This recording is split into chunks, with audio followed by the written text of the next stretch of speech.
Nasa 8 overseas companies at 25 local companies ang nag-alok ng trabaho sa ginanap na araw ng Davao Job Fair sa Davao City. Ilan nating mga kababayan hired on the spot. Si Regine Lanuza ng PTV Davao sa sentro ng balita.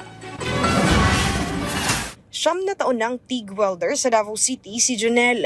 Marami na siyang proyektong natapos. Ngunit sa kabila nito, hirap pa rin siyang buhayin ang kanyang pamilya. Kaya naman, nagbabaka sakali siyang makakuha ng trabaho abroad na may malaking sweldo. Sa ginanap na araw ng Davao Job Fair sa mall sa Ecoland, Davao City noong Miyerkules, Marso 11 sa kasalukuyang taon.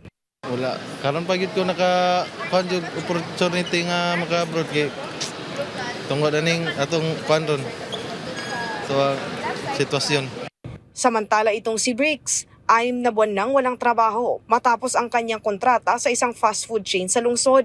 Kaya naman sinamantalanan niya ang job fair para makakuha ng trabaho. At swerte siya dahil isa siya sa mga na-hire on the spot. I think kasi nag-start yung unemployment ko is September last year. Thankfully na direct hire ta karon. So thank you sa opportunity. Dinagsa ng mga job seekers ang naturang job fair. Sa katunayan, ayon sa Public Employment Service Office o PESO Davao, mas marami ang lumahok ngayon kumpara sa isinagawa nilang job fair noong nakaraang buwan. Dahil sa dami ng mga bakanteng trabaho sa abroad, marami sa mga aplikante ngayon ang nagnanais na maglibang bansa dahil sa mas malaking sweldo. Sa naturang job fair, nasa 8 overseas companies ang lumahok kung saan nag-alok sila ng mahigit 1,200 na trabaho. Overseas, as you can see, daghan kay tag mga aplikante, no, kay ang i-offer is kanang work para sa Canada, napoy para sa Middle East. Gayunpaman, marami ring trabaho ang inalok ng 25 lokal na kampanya, kung saan nasa 1,568 na bakanting posisyon ang kanilang binuksan. Itong local, ang number 1 gyud nag-una gihapon ning BPO industry, daghan gihapon kay tag mga job vacancies for them.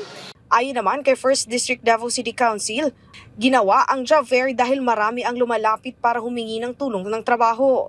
Sa pamamagitan anya nito, makikinabang hindi lamang ang mga residente ng unang distrito, kundi pati na ang lahat ng residente ng Davao City at maging ang mga karatig lugar.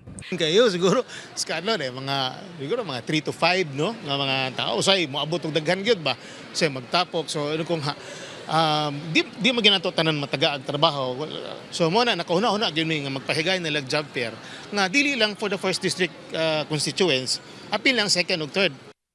Nag-abiso na lamang ang tanggapan ng PESO Davao na meron pa silang mga isasagawang job fair ngayong buwan at maaaring tingnan ang schedule sa kanilang mga social media accounts. Mula sa PTV Davao, Regine Lanuza para sa Pambansang TV sa Bagong Pilipinas.